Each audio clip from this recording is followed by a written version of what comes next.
Now, why you're doing all this is to define the minimum viable product, or sometimes called the MVP for short. The MVP basically is what product or service you're building in your first instance that's delivered to customers.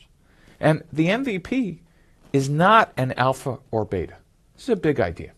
In the old days, the product development process would go from seed funding to concept to a market requirements document to an engineering requirements document and blow out into an entire waterfall development process.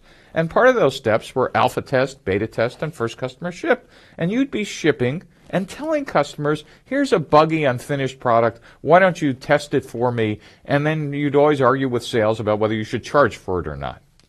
But the MVP is actually quite different. The MVP says, no, we're not speccing a version 1.0 product that has a spec 18 pages long. We're actually doing the work outside the building first and trying to understand what's the minimum version of a version 1.0. Not what engineering or the founders thought, but what is it customers are going to tell us they'll pay for or use now. And while it might be, quote, a beta product, we never use that word. We actually tell customers it's a minimum viable product.